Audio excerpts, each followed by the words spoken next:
बात करते हैं ऑनरेबल सुप्रीम कोर्ट के एक तारीखी फैसले की। ये फैसला सुप्रीम कोर्ट की तारीख में सुनहरे हरूफ में लिखा जाएगा। जब जब सत्ताधारी पार्टियों को ये लगेगा कि उनका किया हुआ, उनका कहा हुआ हर एक काम कानून या कॉन्स्टिट्यूशन बन जाता है, तब तब ये फैसला उन्हें याद दिलाता रहेगा कि आपका किया हुआ हर फैसला कॉन्स्टिट्यूशन नहीं बनता है, कानून नहीं बनता है, आईन नहीं बनता है।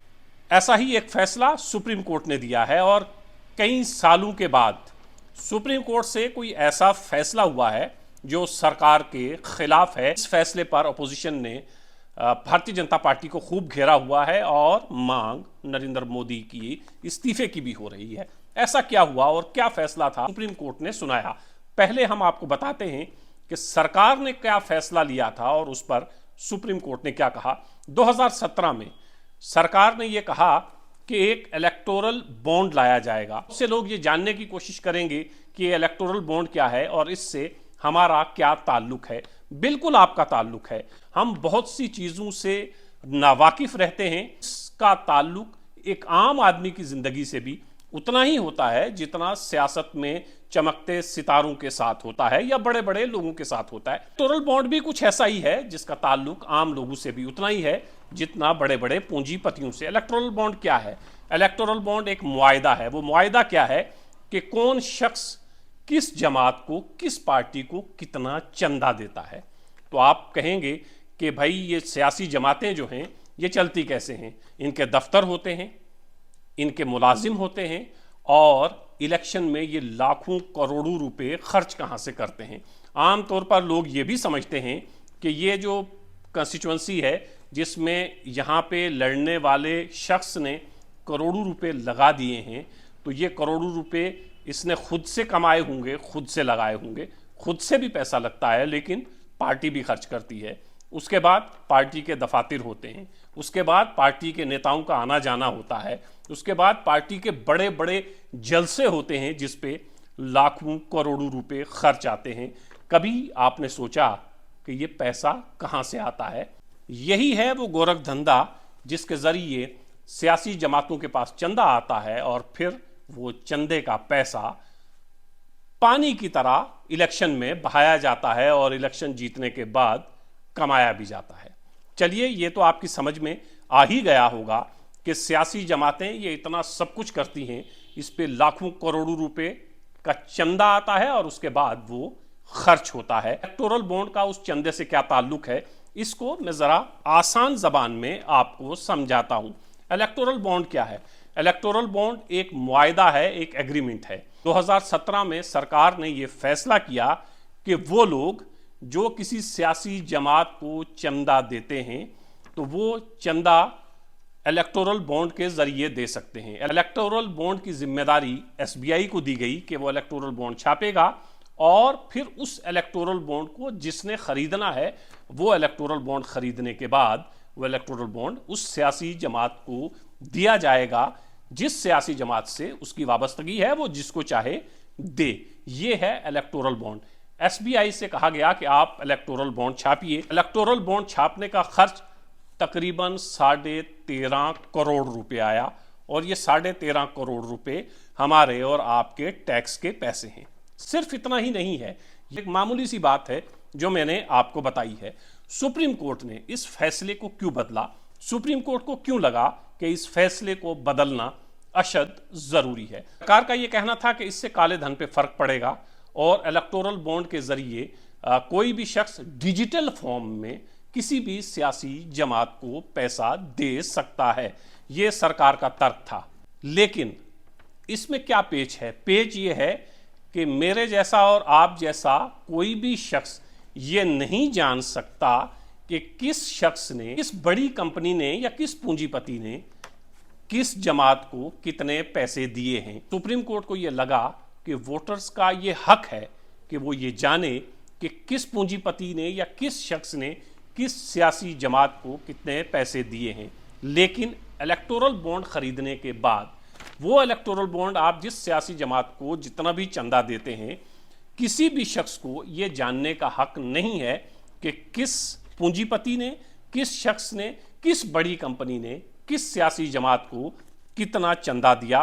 तो सुप्रीम कोर्ट को यह लगा कि वोटर को ये जानने का हक हासिल होना चाहिए कि किसने किस सियासी जमात को कितना चंदा दिया है, कितने पैसे दिए हैं। ये सियासी जमातें हैं, कोई धार्मिक जगह नहीं है कि हम कहीं मंदिर चले गए, गुरुद्वारा चले गए, मस्जिद चले गए, दरगाह चले गए और वहां चंदा दे दिया। उस चंदे में और सियासी जमातों को दिए गए पैसों में बहुत फर्क है। लेकिन यहां एक बात समझने की है कि जो पार्टी जीत कर सत्ता में आती है, क्या वो भी नहीं जान सकती है कि किसने उसको कितने पैसे दिए थे? ऐसा नहीं है।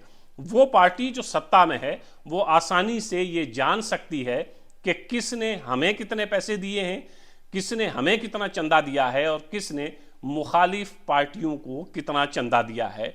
अब वो सियासी जमात क्या कर सकती है? जिसने मुखालिफ जमात को पैसे दिए हैं, जिस पूंजीपति ने, जिस बड़ी कंपनी ने मुखालिफ जमात को पैसे दिए हैं, परेशान किया जा सकता है, उनके बिजनेस को कम किया जा सकता है। और जिस पूंजीपति ने, जिस कंपनी ने सत्ता में बैठी हुई जमात को पैसे दिए हैं, तो उनके हक में बहुत सारे फैसले किए जा सकते हैं, क्योंकि बिजनेसमैन तो बिजनेसमैन है, उसने तो कारोबार करना है। और अगर वो आपकी पार्टी को लाखों, करोड़ों या अरबों रुपए दे रहा है तो वो क्यों दे रहा है? कहीं वो सरकार के फैसले के ऊपर अंदर असरअंदाज तो नहीं हो रहा है, कहीं वो सरकार की पॉलिसी के ऊपर असरअंदाज तो नहीं हो रहा है, क्योंकि वो शख्स, जिस शख्स ने आपको चंदा दिया था, आप उसको जानते हैं, वो आपको जानता है, और फिर फैसलों के ऊपर वो कितना असरअंदाज हुआ है ये किसी को पता नहीं चलेगा। अगर आम लोगों को ये पता है कि किस बड़ी कंपनी ने या किस पूंजीपति ने सरकार को इलेक्टोरल बॉन्ड के जरिए इतना चंदा दिया है, तो फिर उसके बाद जब सरकार कोई फैसला लेगी तो कम से कम हमें ये समझने में आसानी होगी कि सरकार ने ये फैसला उस पैसे के एवज में किया है या ये सरकार का अपना फैसला है। मतलब ये कि ये पूंजीपति जो पैसा देंगे, सरकार को उसका पता होगा कि इसने हमें कितना पैसा दिया है, और उसके बाद वो शख्स, चूंकि उसका एक्सेस डायरेक्ट सरकार के साथ होगा, तो वो सरकार के फैसलों के ऊपर असरअंदाज हो सकता है। ये सुप्रीम कोर्ट ने कहा है। 2017 से पहले क्या था? कोई भी कंपनी अपने मुनाफे का 7.5% डोनेट कर सकती थी, लेकिन ये शिक हटा दी गई। और इसमें अब 2017 के बाद ये जो इलेक्टोरल बॉन्ड के जरिए पैसा जाने लगा, तो कोई भी कंपनी अपना 100% प्रॉफिट जो है वो डोनेट कर सकती है किसी भी जमात को। पहले 7.5% था, वो भी प्रॉफिट में। अब कोई भी कंपनी अपना 100% भी डोनेट कर सकती है। सिर्फ वो कंपनी नहीं जो प्रॉफिट में चल रही है, वो कंपनी जो लॉस में चल रही है वो भी जितना चाहे चंदा दे सकती है। अब आप समझिए कि एक कंपनी जो पहले से ही लॉस में चल रही है, पहले से ही नुकसान में चल रही है, पहले से ही घाटे में चल रही है, वो इलेक्टोरल बॉन्ड के जरिए आपको पैसे कहां से देगी? इसका मतलब यह है कि जिन पॉलिसियों के जरिए ये कंपनी डूबी है, अब कोई दूसरी पॉलिसी ये कंपनी लाना चाहती है। ये घाटे में चल रही कंपनी है, अब ये चाहती है कि घाटे में चल रही कंपनी सरकार को इलेक्टोरल बॉन्ड के जरिए पैसा दे, और फिर उसके बाद ये मुमकिन है कि वो कंपनी कुछ ऐसी पॉलिसी बनवाए कि ये घाटे में चल रही कंपनी आने वाले दिनों में फायदे में चलने लगे। तो ये तमाम चीज़ें ऐसी थीं जो सुप्रीम कोर्ट ने समझी कि इलेक्टोरल बॉन्ड के जरिए आखिर सरकार कर क्या रही है और सरकार करना क्या चाहती है। सुप्रीम कोर्ट ने अपने फैसले में ये कहा कि एक आम शख्स को, वोटर को ये जानने का हक हासिल है, और ये हक हासिल होना चाहिए कि किस पूंजीपति ने और किस बड़ी कंपनी ने या किस शख्स ने सरकार को पैसे दिए हैं, सरकार को चंदा दिया है। ये जानना इसलिए भी ज़रूरी है, जैसे मैंने पहले कहा, ये जानना इसलिए भी ज़रूरी है क्योंकि उस शख्स का डायरेक्ट ताल्लुक फिर उस सियासी जमात के साथ हो जाता है, और फिर वो कहीं सियासी फैसलों के ऊपर असरअंदाज तो नहीं हो रहा है, पॉलिसीज़ के ऊपर असरअंदाज तो नहीं हो रहा है, वो अपनी मर्जी से कोई पॉलिसी तो नहीं बना रहा है। ये जानने का हक आम वोटर को, आम लोगों को होना चाहिए, जो इलेक्टोरल बॉन्ड के जरिए उनसे छीना गया है। सुप्रीम कोर्ट ने अपने फैसले में क्या कहा?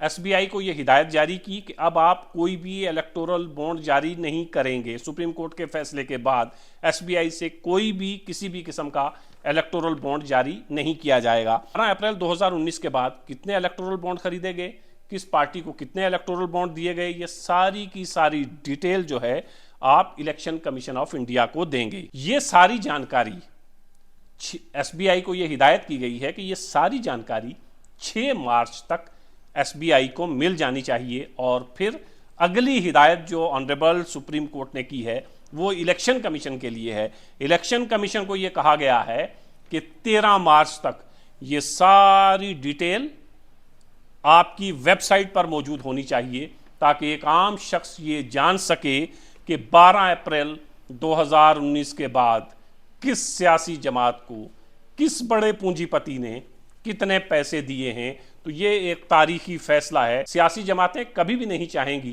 कि इस तरह का चंदा जो है, जो हमें हासिल होता है, इसकी जानकारी लोगों को भी हो। लेकिन एक बात जो सामने आई है वो ये है कि जो 2017 के बाद चंदा इलेक्टोरल बॉन्ड के जरिए दिया गया है, वो चंदा ज्यादातर भारतीय जनता पार्टी को मिला है। जितना भी चंदा आया है उसका 57%, 57% जो चंदा है वो भारतीय जनता पार्टी को मिला है, और उसके बाद कांग्रेस और बाकी जमातों का नंबर है। तो पैसे सबको मिले हैं, किसी को कम, किसी को ज्यादा। भौचाल जरूर आने वाला है। यह भौचाल कब आएगा? तब जब इलेक्शन कमीशन की वेबसाइट पर तमाम सियासी जमातों की यह डिटेल 13 मार्च को अपलोड की जाएगी कि किस सियासी जमात को किसने कितना चंदा दिया।